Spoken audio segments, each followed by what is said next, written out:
what is the most challenging problem which you have seen in this tech space? In any given instant of time on GeeksForGeeks, there are more than 1 lakh people active on Okay. the website. When that is coming in a lot of numbers, you would want to implement queuing as well. Queuing, yeah. In Geeks for Geeks, whenever this happens, you usually go towards the open source solutions, or you can use some cloud provider. Nobody is getting access to anything that they should not be getting access Shikhar is the CTO for Geeks for Geeks, and he handles the tech of the Geeks for Geeks, which is enabling a lot of students to actually learn tech. to. So thanks, Sukar. Thanks for having me on the channel. It's great to be here, and to connect with the community is something which we already at our end are also trying. So that's great to have you here. Yeah, I think definitely everyone would like to know how the tech behind the website which they have been using to learn software development or even to get different jobs, like how the tech behind that works. But before we move to that, I would like to know what your day-to-day activities as a CTO looks like. How much of coding it involves, how much of system design, and what all things you do in a day. So generally, the day starts with the stand-up meetings in general, which different teams are working on, and how they are if they are facing any blockers, and if I can help them out in any way. And then it proceeds into if there are any further initial requirements. Like for example, a lot of the times happens is that um, when you see that any project is being developed, you find that there is a requirement which comes in. Then you have to think about the database, the design aspect of things, and then you proceed further to the development part of things. So that's where I get involved a lot, wherein just to understand what the requirements are, where is it, how can we do it. So these are the things that I personally work on, and then of course understanding the requirements. After that, we go ahead and develop the system and everything. So it's generally very similar to quite like any other developer, any one who's working on any project would look like. Okay. So generally, when a problem comes to you, so you do the high level design or you just or resolve all the ambiguities? So it's generally a discussion Okay. wherein we come up with a design first, like whoever is working on the design, they try to find out what are the bottlenecks, what are the things that we actually need to develop in that specific use case.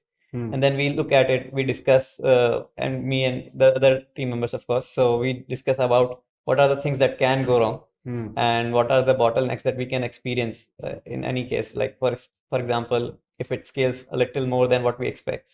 So what is it that we need to be aware of? So those are the general things that we discuss, and we then go ahead and build it. So that's the general things how we discuss in the design meetings. So what major difference would you say is there between like if someone is working just as a software developer or like you're working as a CTO, does there some managing people aspect also come into the picture? Yes, of course. There are generally two different things that I've experienced. Like one is understanding the business requirements and finding that balance in the technology. Because as a developer, you are given a task, of course, and you have to understand the technical aspects of those things. But to actually be a bridge in between the business requirements as well, that is something which is different. Then, of course, then there is people management, which is there. Which I mean, you have to be aware of how the team is functioning, and you have to make sure that if people are having sufficient time to develop those things and not. So these are the things that you actually see that a little bit different from a general software engineer aspect, but I quite enjoy both of the aspects, of course. Okay. Yeah, definitely it involves a lot of work, like managing a lot of people and a lot of different projects. I think every project which comes to Geeks for Geeks or every feature which people see on the platform, definitely you have some part in it. So yeah, that must feel a lot of impact also, right? Yeah, I think working at a startup is something which is about impact. When you're working in a very big company, you kind of miss that part wherein what you are doing, it probably is not directly visible to you. But when you're working at a startup, whatever you develop, probably you'll see that there are people using it. You see those in numbers, you see those in metrics. That is, of course, there. Like you see the impact, and that is something which people also like to work at. Like when they build something, they are able to see people using it, and of course it creates an impact on the users as well. So it's great to be working at such a working environment. Nice. So I have been also using Geeks for Geeks since a very long time. So I started my college in 2015, and I think at that time Geeks for Geeks was the only website which for every student to go to. But after that, Geeks for Geeks has seen a lot of evolution on various numbers of features which have come onto it. So Which are quite complex features also. For example, pehle there just used to be tech articles after and an IDE also. There are some coding competitions also which are there, and there are videos also being served through the content, all the content which you are being putting, and also the website in itself which is there, that also has seen a lot of evolution over time. So out of all the features which exist, what is the most challenging problem which you have seen in this tech space? Yeah, so most of the things that we do are pretty straightforward and simple to develop. But I believe the thing that we have actually worked a lot on and improved upon is the ID that you ID. can call an online judge, right?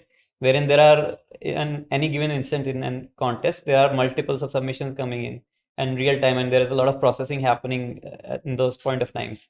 So especially if there are job contests, like we have jobathons, right? Every month we do, and there are, especially in the recent times, there is a very active participation because a lot of companies are not really hiring that much.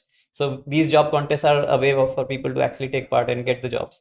So which is where we have seen a lot of traction coming in and a lot of active participation, and we see in real time there's a lot of server loads and scaling and all that happens. So that is something that we have been actively working on. And then of course video and delivery that you have seen, that is pretty straight. Most of the things are pretty straightforward, and we have recently been starting to work on some Gen AI cases and AI implementation, machine learning of things. Okay. So those are pretty interesting stuff that are coming up in the websites.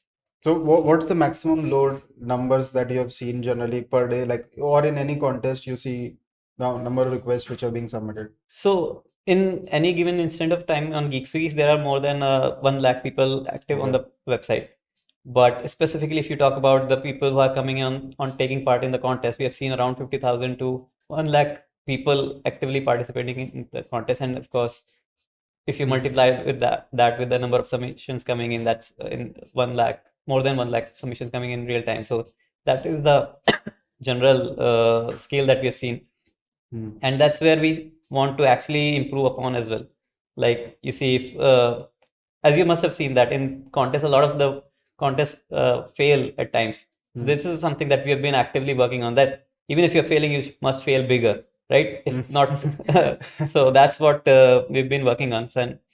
And I'm quite happy to say that we have been evolving a lot, and we have been trying to upscale our serving of requests, like wherein a lot of people can come in and participate. So we haven't seen a very big kind of a failure much recently. We've been able to do it quite well. So we're trying our best to actually improve upon the jobs aspect of things as well. So because you see, there are very good developers in India, and specifically on GeeksForGeeks, the people who come in are probably the most smartest of developers in India, and we want to be able to give them the kind of jobs that they need. And there are of course companies who are looking for good developers. So that's where we want to be in general. So we believe that if anybody is taking part in learning technology and implementing it and actually making a living out of it, so this is where GeeksForGeeks can help in probably learning and even getting a job or any other use case that they want to do in life. So that's what we are planning as well.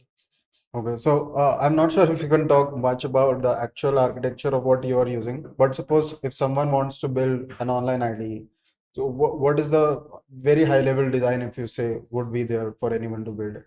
So to be keeping it very simple, it's probably a simple client server architecture wherein the client is sending the request to actually submit their code. It gets tested against the test cases, and it gets evaluated, of course, by executing the code, right? So a very basic one would be just sending the request to the server, which takes out whatever the problem that they are submitting the code that is there, running it against the test cases, what is the expected output, checking that, and then of course sending the response back. And of course, when that is coming in a lot of numbers, you would want to implement queuing as well. Queuing, yeah. So you can queue the submissions, you run them, and of course you will want virtualization in this, because there's code coming in and you don't want any malicious code to be implemented on the server, executed Right. on the server.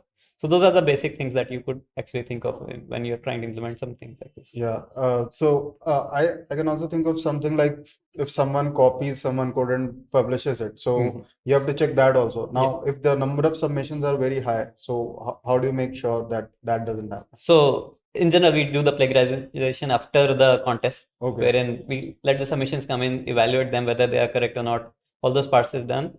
and then only correct submissions are needed to be tested. So of course, it reduces the number of submissions.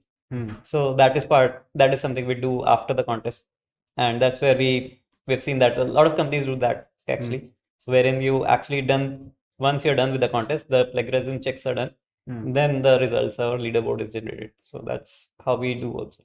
Okay. So now considering in this there will be a lot of technologies being used. For example, database is being used. There is a queuing system which you need. So in Geeks for Geeks, whenever this happens, you usually go towards the open source solutions, or you can use some cloud providers. So we're mostly doing cloud technology usage of cloud technologies, because in our use case we see that the traffic which is very global in nature. It's not really just India, or it's not just one country. So implementing it on probably in our own premise, or that's not something that we want to spend a lot of time on, because then you have to worry about two things. One is actually the application, then of course delivery of those things, right? And as of now, like, we're a small company, so we don't really want to spend that kind of energy and money on that part, where of course the cloud technologies are a little bit on the costly side if you don't really do it well, but if you do it on your prem, you can probably save a bit of cost. But then in terms of the implementation, it's not very different, right? So you want to focus on the part where you can improve upon the application, and you can just deliver to the people very quickly. That's what we do. And regarding the open source technologies, we've been mostly using the cloud technologies as of now. Okay. But of course, there are some use cases which we have implemented using open source, so that again, it's about when you're developing architecture, you're also thinking about the cost and how it looks like, whether it is scalable to use the cloud technology or not, or whether you want to use some sort of an open source tool which is available. That's what we do. We do try to find that balance. Okay. Got it. So I think like you mentioned that with the ID, you are also, your main focus is that people can get the job which what they want. So you also have to make sure that there is fair competition. So you might have to make sure the timings of when people submit code. So how do you ensure that with the help of the timestamps or something like that? Yeah, so with the queuing implementation, we have the timestamp also, when is the message coming in. And we try to just, I mean, if you want to actually see it, every submission goes to the database, whether it's wrong or right or not. So everything that is coming in is, of course, logged into the servers with the correct timestamp, and then that gets evaluated, tested against test cases. So, I mean, of course, there is some timestamp, and you want to actually, like you mentioned, have a fair contest between the people.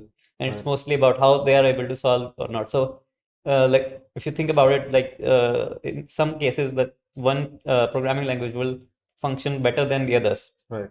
But you need to have that kind of normalization between those two things. Like, you can't set the time limit thinking of Java on Python or on C++. So when you see, like, C++ executes the code faster, but you can't really implement that time limit on some other programming language. So we also have that kind of distinction, of course. So those are things that we So do. how do you do that for each problem? So for a different problem, you would have to put it right. Yeah, so with different problems, there are different programming languages which are coming in. So of course, we look at the solution in that particular language. We execute it. We try to find out the average time that it is taking for that code, and of course, the time limits. Of course, you don't want the brute force code to be executed. So that's what we try to do. Like, we try to run the correct submissions first on our end, find out what the time limit should be. Okay, so this process is done for each problem, and whenever it is like added to the system, this process would have to be done for it, right? Yes, yes. So every problem that gets submitted, we actually want to have that first correct code at our end as well. Right. So that is, of course, there. Any problem that is added, it is tested first by our own people, and then only it goes to the public. Yeah. So for the content part, like all of that content, the videos that you create, so you must have some client side code also, or client side website where people can upload their stuff, upload these videos and all, right? Yeah, so we have created that own CMS at our end, wherein we so there are different teams working, right? So people who are recording the video are different. People who are creating the syllabus are different. So they create the whole syllabus topic wise, as in what needs to be done. Then somebody starts as a mentor. There are people who are working in house, so they start recording what are the video that is there. And they just upload it there, then it gets reviewed, of course, by a different set of people, Hmm. and they give their comments. Probably a reiteration is done, and then of course it gets published and included in the probably courses or on public videos. That's one. Got it. So all of these things you also look through the designs of different things. Yes, of course.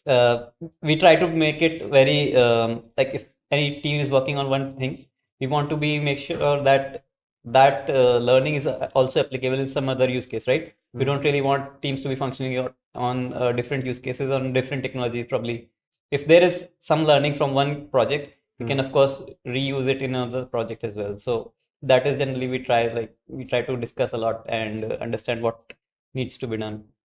So for the databases part, like if you can only share that what kind of databases you use in NoSQL, SQL, and So again, depends on the use case. Right. There are use cases which requires a relational database. There are use cases which works well in a new NoSQL kind of a system. So that's what we look at. Like if you look at a problem, whether you want a relational database or not, Right. whether that is something which requires aggregation or not, and all those kind of things, and then we decide. So we are using both NoSQL and SQL. You have been like CTO for GeeksForGeeks from a lot of time from the start, I think. So how at a very young age you became a CTO, and any software engineer who is watching this podcast would want to know how to become a CTO. So what steps would you say they should follow? I would say rather focus on being a good software engineer, Hmm. wherein it requires a lot of things, wherein you would want to have that kind of ownership. Let's say if you are given a task, Hmm. you would want to have that kind of ownership where you are able to complete it on time without really needing much help. So essentially, don't wait on people to tell you what needs to be done. Mhm. You already know it, then just let's proceed with it and find out what is it that you can do from your end to get it to delivery faster, right? So Right. these are the things that you can focus on, and of course, being aware of the technologies and what is going on in the world, that helps. And then you would want to understand what are the business challenges associated with it as well. So let's say if you are looking at a problem, it's not just about creating the ideal solution. It's also about creating an optimal solution, thinking about the cost. So you wouldn't want if there are people coming in, only 1,000 people are coming in on the platform, right? You would want to create a solution for, let's say, 5,000 people, rather than creating something which is going to be applicable for 1 million people. Right. You can create a solution which is applicable for 1 million requests coming in, but you don't really need that kind of an architecture. It's a simple one. Create a simple system and think of it in terms of how it is going to impact the users and the business together. That is what I would say people need to focus on. Okay, considering on the tech part, uh, like how did you grow in like more learning more backend technologies, or which area did you focus more on and front end too? Primarily, I mainly worked while in college as well. I was very much into backend development, Okay. wherein how the requests are coming in, how the systems are processing it. I'm not very good with front end, of Okay. course, but for to cover up on the front end part, I used to create Android application and all that. Okay. So that's what I used to do because I don't really enjoy CSS much. Of course, there are much better technologies available now, frameworks available. So that part is covered. But then I was someone who's working a lot on backend, and when you are learning backend, of course, you would want to be very vigilant on the request and the server and the metrics that are available, that logs that are there, to find out what is the bottlenecks, what are the challenges that are there. You try to find out solutions on the internet, like how the other people are doing it. So you would want to learn a lot from others, available solutions. Just keep reading on things. Like there are a lot of technical blogs available. We try to publish a lot on GeeksForGeeks as well, but there are a lot of technical blogs available where on different technologies, like someone has published, I believe Netflix and Discord, they all publish their technical blogs, right? So you can read up on that, how they are thinking, what is it that they implement at which end of the application. So these are the things. So you'll pick up on the jargons, you'll pick up on the technologies that are there, then you'll dig up on what that is, and you'll be aware about a lot of things. Then you can probably then sum up your knowledge into what you need to do. That's how probably tech people learn, right? You don't really, I mean, I personally don't like the way of learning through a curriculum. I prefer the way of learning wherein you can work on something and start implementing it, learn what are the failures, build upon it, and then just come up with something which is again better than the previous version of it. That is how I would say people in tech should learn. So of course, if people are following a course, they should complete that, but start building a project alongside it. So that's how you will actually implement the knowledge that you have gained through the course, and then probably something more. Right. So, in this learning, like from wherever you like to learn, so any go-to tech blogs which you would recommend, or any books that you would recommend for anyone who's trying to learn I would say in tech? scratch the internet, the whole of the internet. Be available, be active in the tech communities. Try to find out what is going on, whether everything is working fine in the whole world. I mean, of course, there are systems failing. There are people who are building systems. So you learn from them. You be active in the community. Be available on the social. Don't just scroll the reels. If you're spending time internet, yeah, you want to actually learn something. So scroll the technical blogs. Learn on the videos, learn through videos which are about explaining technology and why we do some things which we do. So that's how I believe we can learn in the modern times, especially. There is everything available on the internet, so you can scratch up the internet and you'll find everything. Okay.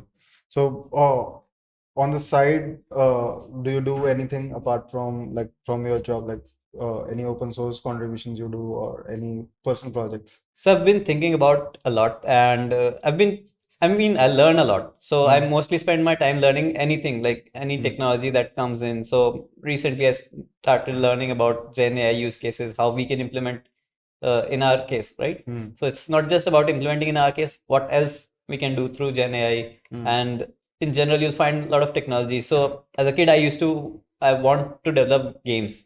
So I just started reading about how you develop games and all that, and how people are doing it. So I just read up a lot, and that's what I do personally. I've been thinking about open source and how people are doing in India, or what are the different communities that are there. But I've not been able to find that kind of time.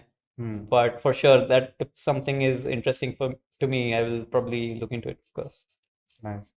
So, at Geeks, for example, if we talk about the content delivery, so the CDNs that you use, that you try to build that in-house, or that also you rely on the third-party CDNs? The cloud technologies. I mean, specifically in terms of CDNs, it is something that you use of third party, because it is a global system. Right. We can't really go ahead and create Create, the kind of servers everywhere. Yeah. So that is Net- something we do Yeah. through cloud. Yeah, Netflix created it for themselves, but yeah, definitely I mean, it involves a lot of cost. Right, definitely. Yeah. In these like databases also, like, so what are the new things that you have been trying to incorporate in Geeks in tech basically? So, like I mentioned, we've been working on the Gen AI use cases. As in, if we are able to deliver content in a way which people are able to grasp. Let's say if someone is reading an article and if they have any doubt, probably they can ask a doubt. Probably they'd want to summarize what is written in the article.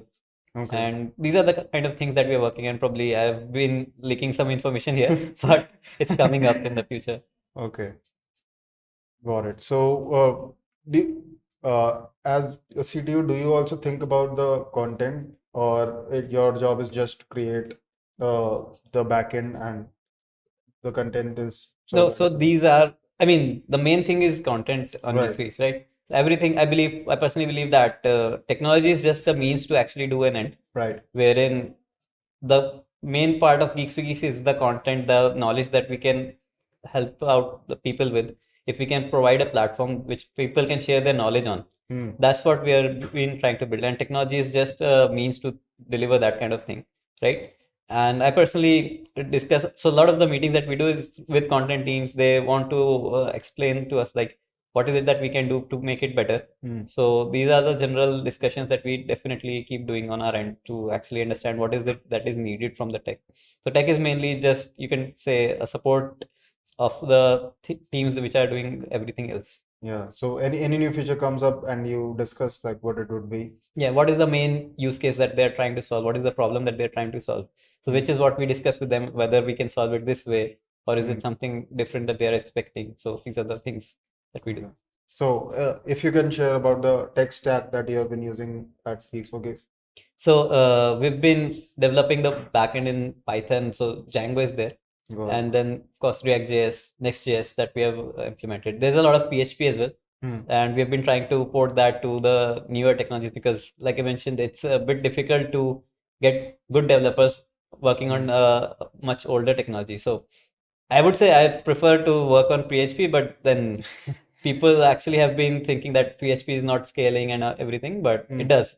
But you would find that it's a much easier situation to be in for a company wherein there are a lot of developers available for that particular technology. You wouldn't want to just stick to a technology just because you've been doing it for a long time. Right. So we personally prefer to have a lot of people who are readily available to work on any specific technology. So it becomes easier for us as a company because a lot of people in their college time work on those technologies. They are quite aware, and it needs less time for them to grab onto the things that we are doing at here. So that's why we have been trying to port it everything towards Django, React, Next.js, all these. So, like with new technologies coming in, you would also have to keep learning these new frameworks. So, what's your strategy to learn these? Whenever I get time, I actually dig up on what's going on, how we actually implement these things in a newer technology. So I, of course, have to spend a lot of time learning those things, whether because you would want to understand whether that is something feasible in that technology or not. Of course, everything is feasible, but whether that is something which you want to do it this way or not. So that's why you would want to understand the limitations, of course, and the powers that comes in with any specific technology. And if you would want to understand like what is the best way to do it, probably some other thing, some other framework does it better, then you have to, of course, implement that. Okay. Yeah, so like you mentioned about malicious code, and there can be other types of attacks also, like DDoS attacks. So, how do you make, like, what things you consider and how do you prevent those from?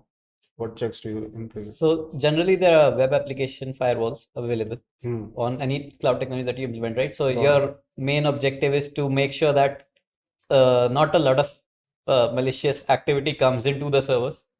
Probably it gets blocked at the front end, Okay. and the when I say front end, it involves the CDNs and everything where the firewalls are. And then, of course, when you're implementing any application, you would want to see that all the servers are probably in the latest versions of packages are updated because there are a lot of security vulnerabilities that comes in with older projects, right? Wherein if you are implementing some library, probably it was vulnerable and a later update came in which fixed that vulnerability. Right. So you would want to be on that latest update, and then you would want to implement when you're working on an application. You would want to see that probably nobody is getting access to anything that they should not be getting access to.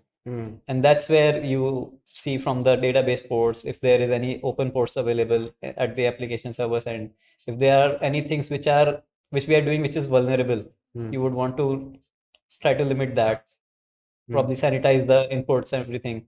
And then when you're delivering, whether there are correct checks available, whether what kind of data is going out of the system. So these are the things that we try to implement at when it comes to security. So, in these years, have you seen any hacking attempts on Geeks for Geeks? So when you look at firewall logs, there are a lot of attempts that are being made, which is being blocked. Okay. Just to, so a lot of those are SQL injections, a lot of those are actually cross-site scripting attacks. So these are the kind of things which probably get blocked at the front end and never reaches the servers. And Okay. that's we've seen that a lot happening because people try to Okay. download things and they do all sort of Okay. things. Right. So Without logging in, and they try to download it. yeah. Okay. Nice. So, what kind of testing frameworks you have for any change that goes in? What type of testing do you do before it rolls out to the website? So we've been trying to implement a lot of automation wherein we can probably automate the APIs, the whole API structure that can be automated. But mostly we've been doing it manually as of now because we've recently scaled to that kind of application wherein there are a lot of features. So as of now, it's probably very manual, but we do use a lot of tools to actually make it very standardized and make sure that it is available. Like whatever test cases you are creating, probably you don't have to think about in the next iteration of those things. So they are obviously stored with you in a way. And then we are trying to implement automation testing at our end, wherein Selenium probably we can implement wherein we can have that API. Hmm. You have that API input and you expected output is there. So whether all those kind of checks, if we can eliminate manual part of it Hmm. out of it and do it automatically, that would be golden for us. So that's what we have been working on.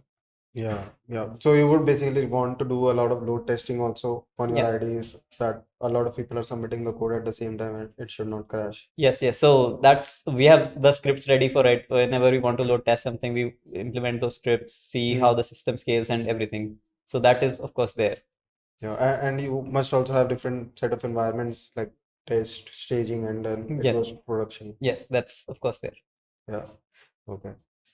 Now considering asking some light questions related to being a CTO. So like everyone would want to know that how has your work-life balance changed since you transitioned from software engineering to being a CTO? I And think not much has changed because I like working on tech. So anyway spend a lot of time working, learning, and all those things. And I'm somewhat of an introvert. So I Okay. don't really go out much. I don't really spend that time partying on everything. So that never was there. So like I said, nothing has changed much. It's just that I enjoy doing that a lot. So I still enjoy working on those kind of things. And probably a lot more. I only had 2, 3 friends. That's who I go out with, and that's still the same. Like we go out sometime. I mean, from time to time we go out to different places. We just travel a bit. So these are the things that are of course there. So from my personal end, probably it's not with everyone, but from my personal perspective, not much has changed for me. Okay. And the second aspect, I think everyone would want to know how has the money aspect changed for you? Yeah, of course, that improves. When you grow out in your career, you actually, whatever hard work you're putting in, you kind of want to be growing in the monetary aspect of things as well, so that you can actually spend that time, relax a bit, so that there you have sufficient financial independence. So that's, of course, has grown well. And like what percentage of your day-to-day work, like if you have to categorize, goes into the business side of things, and what percentage you are actually doing some tech-related stuff? And also, what amount of code do you do in your day-to-day basis? So about 2, 3 hours every day, it's mostly meetings and everything, discussing how and what needs to be done. And then probably an hour is about discussing with tech teams, as in what they're doing, if there is any challenges that are there. Then the rest of the time, I try to understand what's going on everywhere and everything that we are doing, whether it's going well or not, looking at metrics and everything, and then trying to find out what else is going on in the world in terms of technology and trying to implement a few things that are at my end in my time. So that's what generally happens. Yeah, I think I had these questions only, and I think this was an amazing podcast. Thanks for telling everything about a lot of things about the tech which you use, and also giving some recommendations on how can someone evolve to being a CTO. I would also like to thank Geeks for Geeks for hosting in their office. Any last thoughts which you would like to say to the audience? I think if you're focusing on building a tech career, the main thing that you need to focus on is learning. When it comes to learning, you would need to have a lot of patience, because when you're learning tech, it's not really just 1, 2, 3. It's mostly a lot more than that.